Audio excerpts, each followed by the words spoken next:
Film ꯑꯁꯤꯒꯤ ꯑꯍꯧꯕꯗ ꯗꯤꯀꯤ ꯀꯧꯕ ꯑꯉꯥꯡ ꯅꯨꯄꯥ ꯃꯆꯥ ꯑꯃ ꯑꯩꯈꯣꯏꯅ ꯎꯔꯝꯃꯤ꯫ ꯅꯨꯄꯥ ꯃꯆꯥ ꯑꯁꯦ ꯄ꯭ꯔꯥꯏꯚꯦꯠ ꯁ꯭ꯀꯨꯜ ꯑꯃꯗ ꯇꯝꯂꯝꯃꯤ꯫ ꯃꯍꯥꯛ ꯑꯁꯦ ꯃꯥꯒꯤ ꯇꯣꯉꯥꯟꯕ ꯁꯪꯁꯥꯔ ꯃꯪꯂꯥꯟ ꯑꯃꯗ ꯇꯥꯎꯗꯨꯅ ꯂꯩ꯫ ꯂꯥꯏꯔꯤꯛ ꯄꯥꯕ ꯈꯣꯠꯄꯒꯤ ꯋꯥꯈꯜ ꯀꯌꯥ ꯂꯩꯇꯦ꯫ ꯅꯨꯄꯥ ꯃꯆꯥ ꯑꯗꯨꯅ ꯁ꯭ꯀꯨꯜ ꯂꯥꯛꯄ ꯃꯇꯝꯗ ꯃꯃꯥꯏ ꯃꯃꯤꯠ ꯐꯥꯎꯕ ꯇꯥꯗꯅ ꯂꯥꯛꯏ꯫ ꯑꯗꯨꯒ ꯃꯥꯒꯤ ꯈꯣꯡꯎꯞꯇꯨꯁꯨ ꯌꯥꯝꯅ ꯃꯣꯠꯄꯒ ꯂꯣꯏꯅꯅ ꯈꯔꯁꯨ ꯁꯦꯒꯥꯏꯔꯝꯃꯤ꯫ ꯑꯣꯖꯥ ꯅꯨꯄꯥ ꯑꯃ ꯂꯥꯛꯇꯨꯅ ꯗꯤꯀꯤꯗ ꯀꯩꯒꯤꯅꯣ ꯅꯪꯅ ꯈꯣꯡꯎꯞ ꯁꯦꯡꯗꯣꯛꯇꯅ ꯁ꯭ꯀꯨꯜ ꯂꯥꯛꯂꯤꯕꯗꯤ ꯍꯥꯏꯅ ꯍꯪꯂꯝꯃꯤ꯫ ꯑꯣꯖꯥ ꯑꯗꯨꯅꯁꯨ ꯃꯈꯥ ꯇꯥꯅ ꯃꯁꯥ ꯃꯎ ꯇꯔꯨ ꯇꯅꯥꯟꯅ ꯂꯥꯛꯇ꯭ꯔꯤꯕ ꯀꯔꯤꯒꯤꯅꯣ ꯍꯥꯏꯅꯁꯨ ꯉꯥꯡꯂꯝꯃꯤ꯫ ꯇꯟꯖꯥ ꯑꯗꯨꯗ ꯃꯁꯛ ꯃꯇꯧ ꯌꯥꯝꯅ ꯐꯖꯕꯤ ꯑꯣꯖꯥ ꯅꯨꯄꯤ ꯑꯃꯁꯨ ꯂꯥꯛꯂꯝꯃꯤ꯫ ꯑꯗꯨꯒ ꯑꯣꯖꯥ ꯅꯨꯄꯥ ꯑꯗꯨꯗ "ꯑꯣꯖꯥ, ꯑꯉꯥꯡ ꯑꯁꯤ ꯑꯩ ꯋꯥꯔꯤ ꯁꯥꯟꯅꯖꯍꯧꯒꯦ, ꯑꯣꯖꯥ ꯆꯠꯄꯤꯔꯣ" ꯍꯥꯏꯅ ꯍꯥꯏꯔꯝꯃꯤ꯫ ꯑꯣꯖꯥ ꯅꯨꯄꯥꯗꯨꯁꯨ ꯆꯠꯈ꯭ꯔꯦ꯫ ꯑꯗꯨꯒ ꯑꯣꯖꯥ ꯅꯨꯄꯤ ꯑꯗꯨꯅ ꯗꯤꯀꯤꯗ "ꯀꯔꯤꯒꯤꯅꯣ ꯅꯪꯅ ꯑꯁꯨꯝꯅ ꯁ꯭ꯀꯨꯜ ꯂꯥꯛꯂꯤꯗꯤ" ꯍꯥꯏꯅ ꯍꯪꯂꯝꯃꯤ꯫ ꯗꯤꯀꯤꯅ ꯊꯃꯣꯏ ꯁꯦꯡꯅ ꯑꯣꯖꯥ ꯅꯨꯄꯤ ꯑꯗꯨꯗ ꯍꯥꯏꯔꯛꯏ, "ꯑꯩꯒꯤꯗꯤ ꯀꯅꯥꯝꯇꯁꯨ ꯂꯩꯇꯦ, ꯏꯃꯥꯁꯨ ꯂꯩꯇꯦ, ꯑꯩꯕꯨ ꯀꯔꯝꯅ ꯀꯦꯌꯔ ꯂꯧꯕꯤꯒꯅꯤ,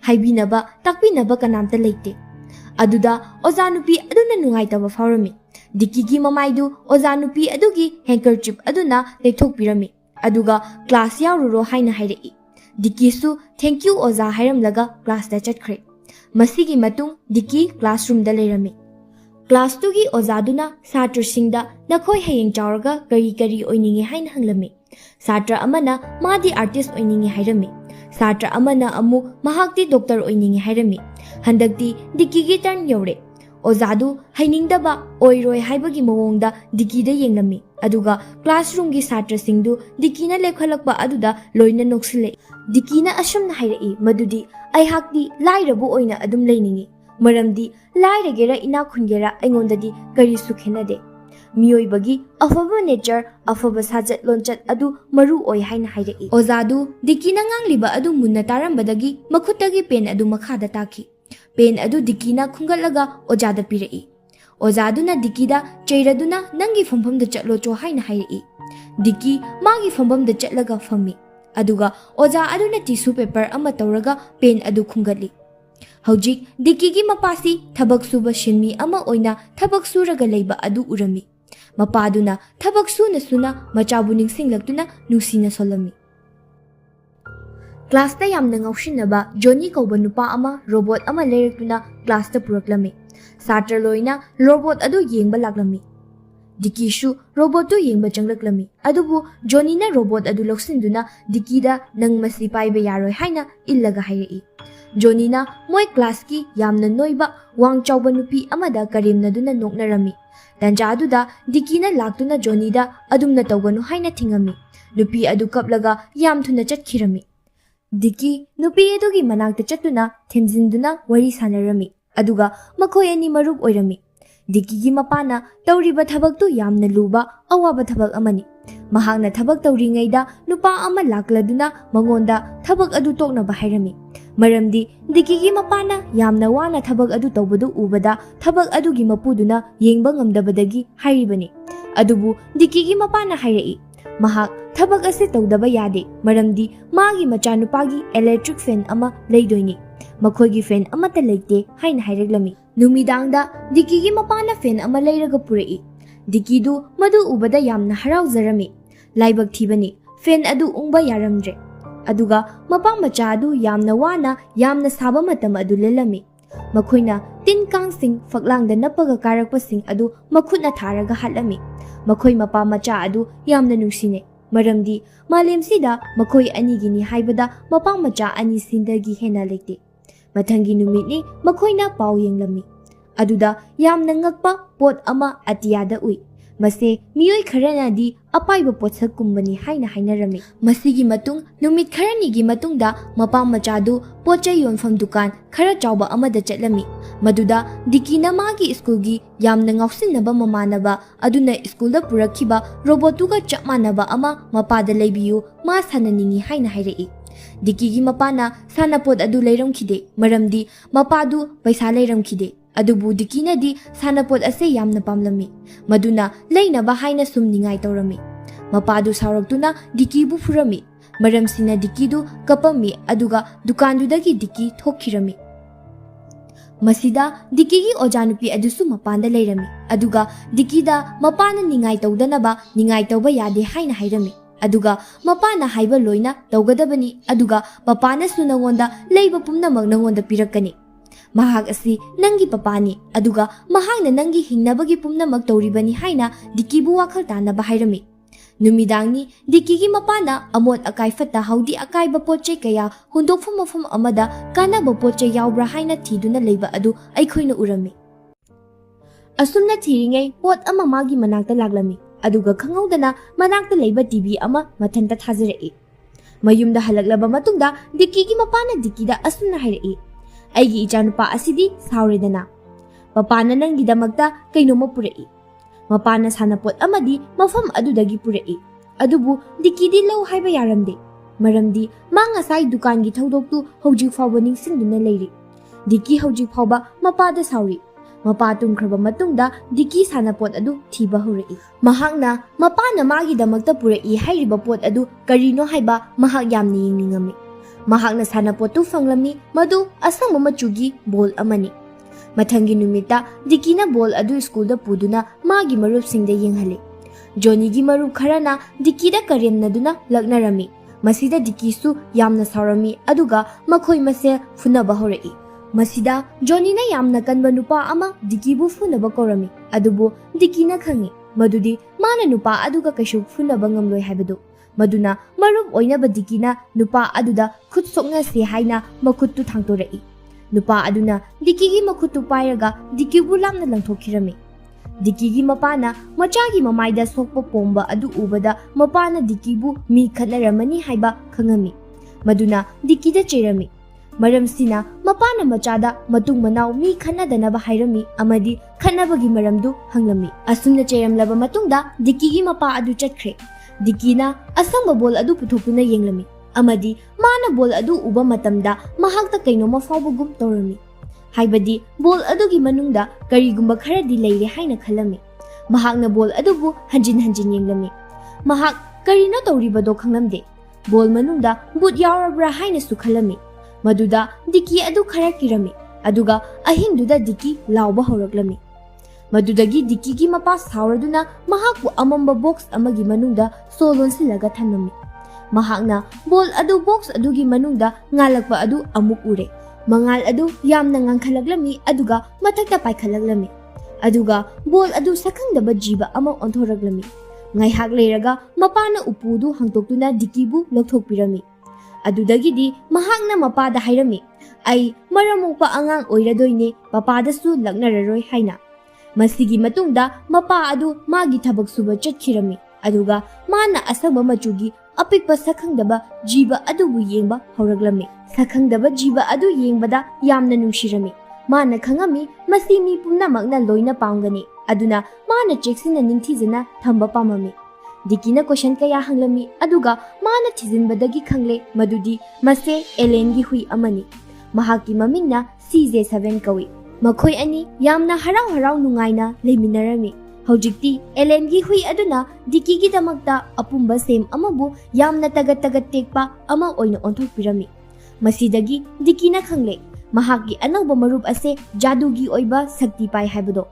ꯃꯊꯪꯒꯤ ꯑꯌꯨꯛꯇ ꯗꯤꯛꯀꯤ ꯃꯍꯥꯛꯀꯤ ꯑꯦꯂꯦꯟ ꯍꯨꯏ ꯑꯗꯨꯒ ꯂꯣꯏꯅꯅ ꯁ꯭ꯀꯨꯜꯗ ꯆꯠꯂꯝꯃꯤ꯫ ꯉꯥꯏꯍꯥꯛ ꯂꯩꯔꯒ ꯑꯇꯣꯞꯄ ꯍꯨꯏ ꯑꯃ ꯃꯈꯣꯏꯒꯤ ꯃꯃꯥꯡꯗ ꯂꯥꯛꯂꯝꯃꯤ ꯑꯗꯨꯒ ꯍꯨꯏ ꯑꯗꯨꯅ ꯗꯤꯛꯀꯤ ꯍꯣꯏꯗ ꯈꯣꯡꯅ ꯈꯣꯠꯂꯗꯨꯅ ꯀꯤꯍꯜꯂꯝꯃꯤ꯫ ꯃꯗꯨꯗ ꯑꯦꯂꯦꯟ ꯍꯨꯏ ꯑꯗꯨꯅ ꯍꯨꯏ ꯑꯃꯗꯨꯗ ꯆꯣꯡꯁꯤꯟꯗꯨꯅ ꯈꯠꯅꯔꯝꯃꯤ ꯑꯃꯗꯤ ꯗꯤꯛꯀꯤꯕꯨ ꯀꯟꯕꯤꯔꯝꯃꯤ꯫ ꯗꯤꯛꯀꯤꯗꯨ ꯃꯍꯥꯛꯀꯤ ꯌꯥꯝꯅ ꯁꯛꯇꯤ ꯂꯩꯔꯕ ꯑꯦꯂꯦꯟ ꯃꯔꯨꯞ ꯑꯃ ꯐꯪꯖꯕꯗꯒꯤ ꯌꯥꯝꯅ ꯍꯔꯥꯎꯔꯝꯃꯤ ꯑꯗꯨꯒ ꯃꯍꯥꯛ ꯑꯁꯦ ꯂꯩꯕꯗꯒꯤ ꯃꯁꯥ ꯑꯗꯨ ꯊꯧꯅꯥ ꯐꯒꯠꯂꯛꯂꯝꯃꯤ꯫ ꯉꯁꯤꯗꯤ ꯗꯤꯛꯀꯤꯒꯤ ꯑꯦꯛꯖꯥꯝ ꯅꯨꯃꯤꯠꯅꯤ꯫ ꯃꯁꯤꯗ ꯗꯤꯛꯀꯤꯅ ꯋꯥꯁꯔꯨꯝꯗ ꯏꯔꯨꯖꯐꯝ ꯑꯃꯗꯤ ꯃꯄꯥꯟ ꯊꯣꯛꯐꯝ ꯃꯐꯝ ꯑꯗꯨꯗ ꯄꯨꯁꯤꯟꯗꯨꯅ ꯑꯦꯂꯦꯟ ꯍꯨꯏ ꯑꯗꯨꯗ ꯑꯦꯛꯖꯥꯝꯒꯤꯗꯃꯛꯇ ꯀꯔꯤꯒꯨꯝꯕ ꯈꯔꯇꯪ ꯃꯇꯦꯡ ꯄꯥꯡꯕꯤꯌꯨ ꯍꯥꯏꯅ ꯍꯥꯏꯔꯝꯃꯤ꯫ ꯃꯁꯤ ꯇꯥꯔꯕ ꯃꯇꯨꯡꯗ ꯃꯍꯥꯛꯀꯤ ꯑꯦꯂꯦꯟ ꯃꯔꯨꯞ ꯑꯗꯨꯅ ꯃꯥꯒꯤ ꯌꯥꯝꯅ ꯑꯀꯟꯕ ꯑꯅꯣꯞ ꯑꯃ ꯗꯤꯛꯀꯤꯒꯤꯗꯃꯛꯇ ꯁꯦꯝꯕꯤꯔꯝꯃꯤ꯫ ꯃꯍꯥꯛꯀꯤ ꯑꯦꯂꯦꯟ ꯃꯔꯨꯞ ꯑꯗꯨꯅ ꯍꯥꯏꯔꯛꯏ, ꯃꯁꯤꯒꯤ ꯑꯅꯣꯞ ꯑꯁꯤ ꯎꯞꯄꯕꯗꯤ ꯃꯥꯔꯛ ꯐꯖꯅ ꯐꯪꯒꯅꯤ, ꯃꯁꯤꯅ ꯌꯥꯝꯅ ꯀꯥꯟꯅꯕ ꯄꯤꯒꯅꯤ꯫ ꯑꯦꯛꯖꯥꯝ ꯃꯅꯨꯡꯗ ꯃꯍꯥꯛꯅ ꯑꯅꯣꯞ ꯑꯁꯤ ꯎꯞꯄꯝꯃꯤ ꯑꯗꯨꯒ ꯑꯅꯣꯞ ꯑꯁꯤꯗꯒꯤ ꯁꯛꯈꯪꯗꯕ ꯀꯥꯡ ꯑꯃ ꯊꯣꯛꯂꯛꯇꯨꯅ ꯑꯇꯣꯞꯄ ꯁꯥꯇ꯭ꯔꯁꯤꯡꯗꯒꯤ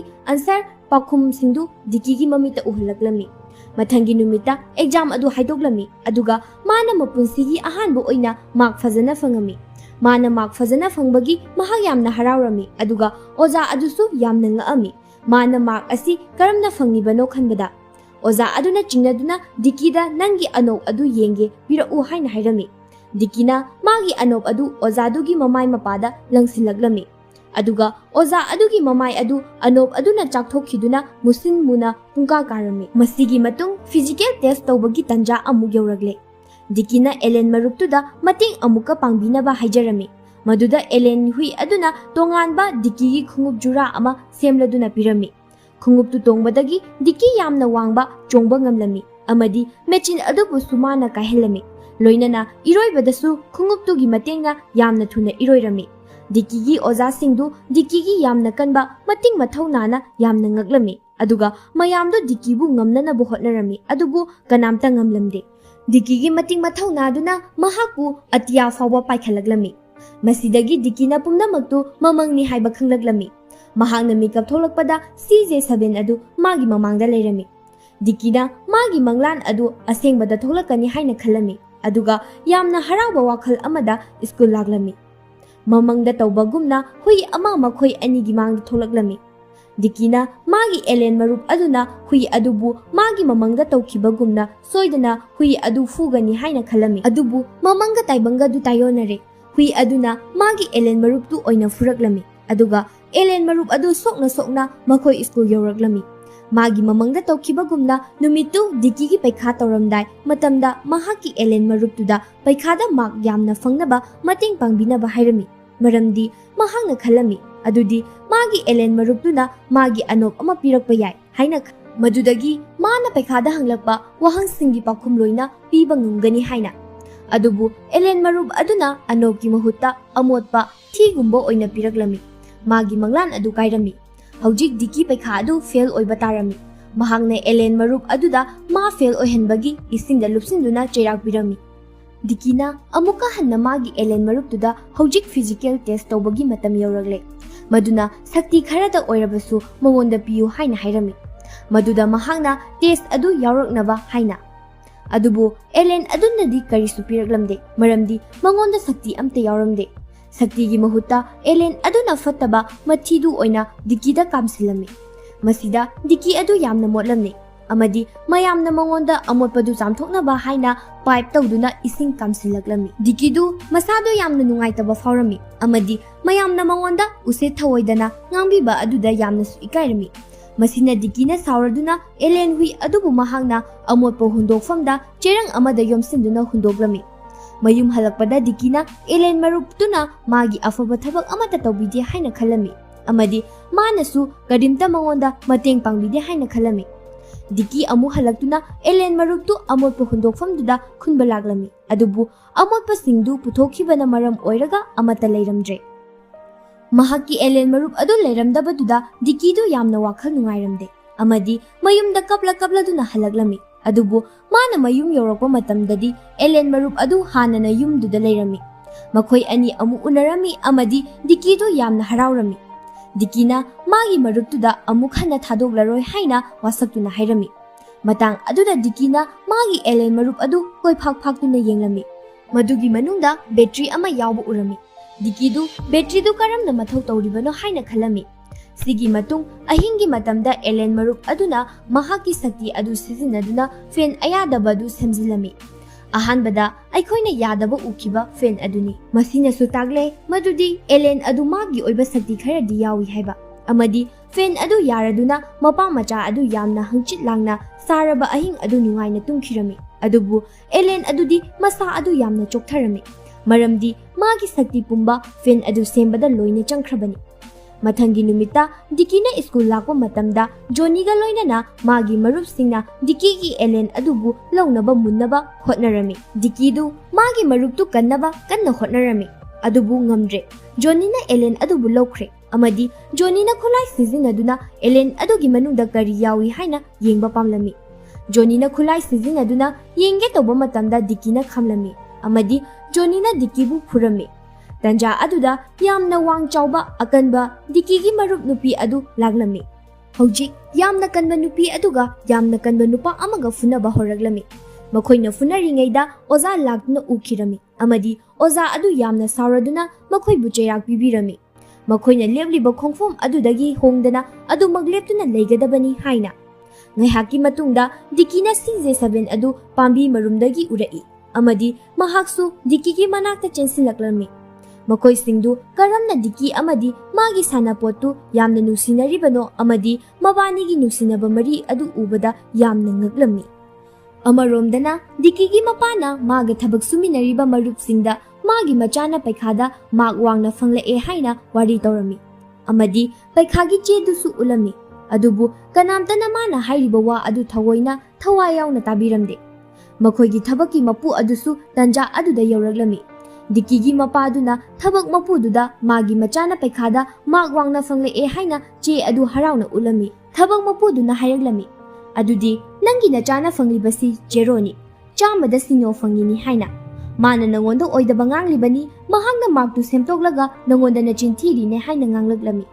ꯗꯤꯀꯤꯒꯤ ꯃꯄꯥꯅ ꯊꯕꯛ ꯃꯄꯨ ꯑꯗꯨꯅ ꯍꯥꯏꯔꯤꯕ ꯑꯗꯨ ꯊꯥꯖꯔꯝꯗꯦ ꯑꯃꯗꯤ ꯃꯥꯒ ꯃꯄꯨꯗꯨꯒ ꯐꯥꯎꯕ ꯁꯥꯎꯅꯈꯤꯔꯝꯃꯤ꯫ ꯁꯥꯎꯅꯔꯛꯄꯗꯒꯤ ꯃꯄꯥ ꯑꯗꯨ ꯊꯕꯛ ꯁꯨꯐꯝ ꯑꯗꯨꯗꯒꯤ ꯇꯣꯛꯍꯜꯂꯝꯃꯤ꯫ ꯑꯗꯨꯕꯨ ꯃꯄꯥ ꯑꯗꯨꯅ ꯁꯨꯡꯊꯥ ꯊꯥꯖꯔꯝꯗꯦ ꯃꯗꯨꯅ ꯃꯆꯥꯗ ꯑꯃꯨꯛ ꯍꯪꯂꯨꯅꯤ ꯍꯥꯏꯅ ꯈꯜꯂꯝꯃꯤ꯫ ꯍꯥꯏꯕꯗꯤ ꯊꯕꯛ ꯃꯄꯨ ꯑꯗꯨꯅ ꯍꯥꯏꯔꯤꯕꯗꯨ ꯆꯨꯝꯂꯤꯕꯔꯥ ꯅꯠꯇ꯭ꯔꯒ ꯃꯥꯒꯤ ꯃꯆꯥꯅ ꯃꯉꯣꯟꯗ ꯑꯣꯏꯗꯕ ꯉꯥꯡꯂꯤꯕꯔꯥ ꯍꯥꯏꯕꯗꯣ꯫ ꯃꯌꯨꯝ ꯌꯧꯔꯒ ꯃꯄꯥꯅ ꯗꯤꯀꯤꯗ ꯍꯪꯂꯛꯏ, "ꯅꯪꯅ ꯐꯪꯂꯛꯂꯤꯕ ꯑꯁꯤ 0ꯔꯥ ꯑꯗꯨꯒ ꯅꯪꯅ 100 ꯑꯣꯟꯊꯣꯛꯂꯤꯕꯔꯥ" ꯍꯥꯏꯅ꯫ ꯃꯗꯨꯗ ꯗꯤꯀꯤ ꯃꯁꯥꯒꯤ ꯃꯔꯥꯜ ꯑꯗꯨ ꯌꯥꯔꯗꯨꯅ ꯍꯣꯏ ꯍꯥꯏꯅ ꯍꯥꯏꯔꯛꯏ꯫ "ꯃꯥꯔꯛꯇꯨ ꯑꯩꯅ ꯁꯦꯝꯗꯣꯛꯄꯅꯤ, ꯁꯦꯝꯗꯣꯛꯇ꯭ꯔꯕꯗꯤ ꯃꯄꯥꯅ ꯅꯨꯡꯉꯥꯏꯈꯤꯔꯣꯏ" ꯍꯥꯏꯅ ꯍꯥꯏꯔꯛꯂꯝꯃꯤ꯫ ꯃꯄꯥ ꯑꯗꯨ ꯌꯥꯝꯅ ꯁꯥꯎꯔꯝꯃꯤ ꯑꯗꯨꯒ ꯗꯤꯀꯤꯗ ꯑꯁꯨꯝꯅꯁꯨ ꯍꯥꯏꯔꯝꯃꯤ, "ꯑꯩꯅ ꯊꯕꯛ ꯀꯌꯥꯝ ꯋꯥꯅ ꯁꯨꯔꯒ ꯅꯪꯒꯤ ꯁ꯭ꯀꯨꯜꯒꯤ ꯄꯩꯁꯥ ꯊꯤꯕꯅꯣ, ꯑꯗꯨꯒ ꯅꯪꯅ ꯑꯣꯏꯗꯕ ꯉꯥꯡꯂꯒ ꯑꯩꯕꯨ ꯑꯃꯨꯛ ꯑꯄꯪꯕ ꯁꯤꯔꯤꯕ ꯍꯥꯏꯅ꯫ ꯅꯪꯅꯗꯤ ꯈꯜꯂꯝꯂꯣꯏ ꯂꯥꯏꯔꯤꯛ ꯐꯖꯅ ꯇꯝꯕꯁꯤꯅ ꯀꯌꯥꯝ ꯐꯩ ꯍꯥꯏꯕꯗो꯫ ꯃꯁꯤꯅ ꯑꯩꯈꯣꯏꯕꯨ ꯂꯥꯏꯔꯕꯁꯤꯗꯒꯤ ꯈꯔꯗꯤ ꯀꯟꯕ ꯉꯝꯗꯧꯔꯤꯕꯅꯤ"꯫ ꯃꯁꯤꯅ ꯍꯥꯏꯕꯗꯤ ꯗꯤꯀꯤꯒꯤ ꯃꯄꯥꯅ ꯑꯁꯨꯛ ꯋꯥꯅ ꯍꯣꯠꯅꯖꯗꯨꯅ ꯂꯥꯏꯔꯤꯛ ꯇꯝꯍꯜꯂꯤꯕꯗꯣ ꯗꯤꯀꯤꯅ ꯀꯟꯅ ꯍꯣꯠꯅꯔꯒ ꯑꯐꯕ ꯁꯥꯇ꯭ꯔ ꯑꯃ ꯑꯣꯏꯗꯨꯅ ꯃꯥꯒꯤ ꯇꯨꯡꯒꯤ ꯄꯨꯟꯁꯤꯗ ꯑꯆꯧꯕ ꯃꯥꯏꯄꯥꯛꯄ ꯃꯤꯑꯣꯏ ꯑꯃ ꯑꯣꯏꯔꯛꯅꯕ ꯍꯥꯏꯅ ꯍꯥꯏꯔꯤꯕꯅꯤ꯫ ꯃꯗꯨꯗꯒꯤ ꯃꯄꯥꯅ "ꯅꯪꯒꯤ ꯃꯔꯨꯞ CJ7 ꯑꯁꯦ ꯑꯩꯅ ꯅꯉꯣꯟꯗꯒꯤ ꯂꯥꯞꯅ ꯊꯝꯂꯅꯤ" ꯁꯤꯅ ꯅꯪꯒꯤ ꯗꯟꯗꯤ ꯑꯣꯏꯅ ꯍꯥꯏꯔꯝꯃꯤ꯫ ꯑꯗꯨꯒ CJ7 ꯑꯗꯨ ꯃꯥꯒꯤ ꯃꯅꯥꯛꯇꯒꯤ ꯄꯨꯈꯤ꯫ ꯗꯤꯀꯤꯗꯨ ꯃꯄꯥꯅ ꯇꯧꯔꯤꯕ ꯑꯗꯨꯗ ꯌꯥꯝꯅ ꯁꯥꯎꯔꯝꯃꯤ ꯑꯃꯗꯤ "ꯃꯄꯥꯒ ꯅꯪꯁꯨ ꯑꯩꯒꯤ ꯄꯨꯟꯁꯤꯗꯒꯤ ꯆꯠꯈ꯭ꯔꯣ, ꯑꯩ ꯅꯪꯒ ꯂꯩꯃꯤꯟꯅꯕ ꯄꯥꯝꯗ꯭ꯔꯦ" ꯍꯥꯏꯅ ꯃꯄꯥꯗ ꯍꯥꯏꯔꯝꯃꯤ꯫ ꯃꯄꯥꯗꯨꯅꯁꯨ ꯍꯥꯏꯔꯛꯏ, "ꯑꯗꯨꯗꯤ ꯑꯩ ꯆꯠꯈꯤꯒꯦ.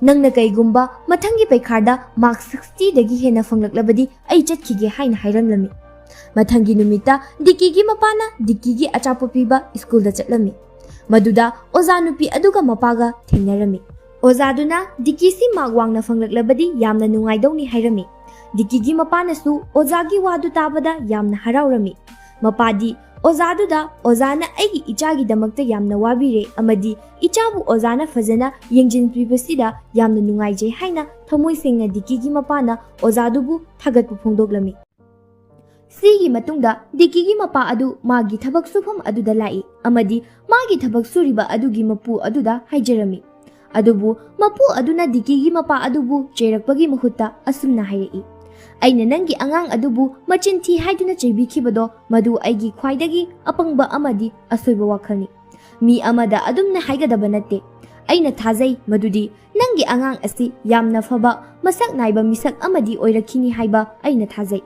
ꯃꯄꯥ ꯑꯗꯨꯅꯁꯨ ꯊꯥꯖꯩ ꯃꯗꯨꯗꯤ ꯃꯥꯒꯤ ꯃꯆꯥꯅꯨꯄꯥ ꯑꯁꯤ ꯑꯐꯕ ꯃꯤ ꯑꯃꯗꯤ ꯃꯁꯛ ꯅꯥꯏꯕ ꯃꯤ ꯑꯃ ꯑꯣꯏꯔꯛꯀꯅꯤ ꯍꯥꯏꯕ꯫ ꯁꯣꯝꯗꯅ ꯗꯤꯀꯤ ꯃꯥꯒꯤ ꯑꯦꯛꯖꯥꯝ ꯑꯗꯨ ꯃꯥꯏ ꯄꯥꯛꯅꯕ ꯌꯥꯝꯅ ꯀꯟꯅ ꯍꯣꯠꯅꯖꯔꯝꯃꯤ꯫ ꯃꯥꯅ ꯍꯣꯠꯅꯖꯕ ꯑꯗꯨꯁꯨ ꯃꯍꯩ ꯆꯥꯔꯝꯃꯤ꯫ ꯗꯤꯀꯤ ꯃꯥꯔꯛ 65 ꯐꯪꯂꯝꯈꯤ꯫ ꯗꯤꯀꯤꯅ ꯑꯁꯨꯝꯅ ꯍꯣꯠꯅꯔꯤꯕꯁꯤꯒꯤ ꯃꯔꯝꯗꯤ ꯅꯣꯡꯃ ꯃꯥꯒꯤ ꯃꯄꯥꯅ ꯍꯥꯏꯈꯤ, "ꯅꯪꯅ ꯀꯔꯤꯒꯨꯝꯕ ꯍꯟꯗꯛꯀꯤ ꯑꯦꯛꯖꯥꯝ ꯑꯁꯤꯗ 60 ꯍꯦꯟꯅ ꯃꯥꯔꯛꯁ ꯐꯪꯂꯕꯗꯤ ꯑꯩ ꯅꯪꯒꯤ ꯅꯅꯥꯛꯇꯒꯤ ꯌꯥꯝꯅ ꯂꯥꯞꯅ ꯆꯠꯈꯤꯅꯤ" ꯍꯥꯏꯅ꯫ ꯗꯤꯀꯤꯅ ꯃꯥꯒꯤ ꯃꯄꯥꯕꯨ ꯃꯥꯒꯤ ꯃꯅꯥꯛꯇꯒꯤ ꯂꯥꯞꯅ ꯆꯠꯈꯤꯕ ꯄꯥꯝꯂꯝꯃꯤ꯫ ꯃꯔꯝ ꯑꯁꯤꯅ ꯗꯤꯀꯤꯅ ꯀꯟꯅ ꯍꯣꯠꯅꯈꯤꯕꯅꯤ꯫ ꯗꯤꯀꯤꯅ ꯃꯥꯒꯤ ꯃꯔꯨꯝꯅꯤ ꯈꯟꯖꯔꯤꯕ ꯍꯨꯏ ꯑꯗꯨꯕꯨ ꯃꯄꯥꯅ ꯄꯨꯗꯨꯅ ꯆꯠꯈꯤꯕꯗꯣ ꯃꯥꯅ ꯃꯄꯥꯕꯨ ꯌꯥꯝꯅ ꯋꯥꯔꯧꯈꯤ꯫ ꯁꯣꯝꯗꯅ ꯗꯤꯀꯤꯒꯤ ꯃꯄꯥ ꯑꯗꯨ ꯊꯕꯛ ꯁꯨꯔꯤ꯫ ꯚ꯭ꯌꯨꯁ ꯃꯌꯥꯝ ꯑꯩꯈꯣꯏꯅ ꯎꯕ ꯃꯇꯝꯗ ꯈꯪꯕ ꯉꯝꯃꯤ ꯗꯤꯀꯤꯒꯤ ꯃꯄꯥꯅ ꯁꯨꯔꯤꯕ ꯊꯕꯛ ꯑꯁꯤ ꯀꯌꯥꯃꯨꯛ ꯌꯥꯝꯅ ꯀꯤꯅꯤꯡꯉꯥꯏ ꯑꯣꯏ ꯍꯥꯏꯕ꯫ ꯑꯗꯨꯕꯨ ꯗꯤꯀꯤꯒꯤ ꯃꯄꯥꯗꯤ ꯃꯆꯥꯅꯨꯄꯥꯒꯤꯗꯃꯛꯇ ꯑꯀꯤꯕ ꯑꯃꯗꯤ ꯑꯁꯤꯕ ꯃꯥꯕꯨ ꯇꯨꯡꯒꯣꯏꯅꯗꯨꯅ ꯊꯕꯛ ꯑꯁꯤ ꯃꯊ꯭ꯋꯥꯏ ꯈꯨꯕꯥꯛꯇ ꯍꯥꯞꯇꯨꯅ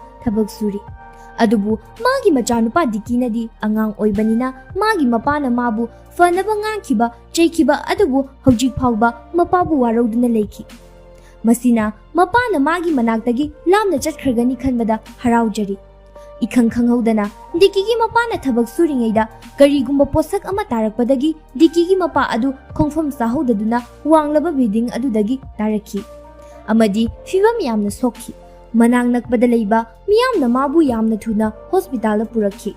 Dikisu mapa sokle haiba aduda hospital aduda lakhi. Adubu madi magi mapa asi kayam soglibano haiba khanglamde. Adubu ma wakhal yamna nungaitana hospital manung aduda famduna mapabu ngairi. Asumna Dikina leiringai makhoi school gi ozanupi adu Dikigi manakta changlaktuna wakhal yamna wana nangi baba ado aikhoi punamakpu thadokduna chatkhre haina hairakhi. Wahai asi tabada Dikigi thamoi adu mache tana kairamki. Maramdi Dikigini haibada ngasigi taibang pan asida mabu pupiriba mapa asinatana kanasu leite. Bios mayam matang asida aina haininglibadi aikhoi ima ipa natana kanasu leite. Aikhoina sauribani warauribani haiduna kanagumba miyoi kharana mabu pupiriba mama mapabu inthoktuna thambiri. Adubu aikhoina fana ima babagi mafamda lankhiba chama leirabasu makhoina di aikhoibu warauba sauningba inthokpiba leite. Inthokpibagi mahuta fattaba macha aikhoibu chamthoknaba hotnabiri. Aduna mayamsu aibu pupiriba ima bababu luna chana tawbiyu. Makhoigi mitna ubala. Ahingi matamda Diki mapadi asibagi bel mathak aduda ningaidana tumli. Aduga Diki di mapa macha makhoi anigi segairaba yum aduda mathan khakta kanasu yauduna leiri. Diki gi mapana khawda haptuna purakhiba elengi hui adusu khaw adudagi tholaktuna magi araiba sakti sizinaduna magi thawai adu Diki gi mapagi hakchang aduda hapchinki. Nongalakpa matamda Diki na mikap tholakpada magi mapa adu Diki gi manakta ningaidana tumduna leirangki. Manga manaraba thodok aduda Diki aduki matik haraujaramki. Diki na mapada konduna hairami. Ay ngasidagi baba na haiba pumnamay ilagani. Lairik fazana tamduna aphaba matik chaba mi ama oinabo hotnaragani. Adubu CJ7D magi araiba sakti pumba sizinakibana masa adu yamna waramki. Amadi mahak laimag thakta wakhal mangna taramki. Masina takpadi CJ7 asi amuk hanna hogalaglaroi magi aroiba sor honkre. Dikina hanjin araiba sakti sizinaduna hui adubu hingnaba hotnarami. Adubu upai lekhide. Adubu matam khudingmakta Dikina magi elengi hui marup adubu magi masaga loinaduna leiramki. Mahangna thajarami madudi magi elengi hui asi magi manakta nongma natraga nongmadi halakhini haina. School adudasu saunaramba nungainaramdaba pumnamak adu fakhirami. Yamna masama ufaba nupi aduga yamna masakanba nupa adugasu marup oikhirami. Adubu Dikidi magi marup adugi khonjel adu nongma natraga nongmadi sungsoi shoidan tarakini haina achetpa thajaba thamlami. Dikina makhoigi school adugi ahangba lampak amada matong khakta longne hiptuna wakhal amada ahangba atiya adubu yengjarami. Asumna yenglingai ahangba atiya aduda spaceship ama paiduna chatkibadu urami. Spaceship asi alien singi Prithvi asigi mathakta amadi ahangba malangda chatpa matamda sizinaba gari amani. Spaceship asibu Dikina paiba chatkiba adu urami. Spaceship asina lakpa aduna maram oiraga Dikigi mangakta siriba magi elengi hui adu karigumba pangal ama lakpadongna tawrami. Diki madu ubada yamna haraurami maramdi mahaki marup adu amu hingalakhini haina. Dikina maikai amada munna asum yenglamki. Ikhang khanghaudana yamna nungshiba elengi hui magi maruka manaba ama Dikigi manaktamna chensilaki. Adubu mafam aduda lagliba adu ama khakta natte. Makhoi lising hena Dikina uramki. Asumna yamna thajadana CJ7 mayam adu Dikigi manakta lagduna film asi loishinki. Movie asibu loiba phawba yengbirakpagidamakta thagatpa phongdokjari. Mathangdasu atopa movie nungai ba khara puduna lakjage mayam punna ngaiminasi. Ngasigidi kainarasi.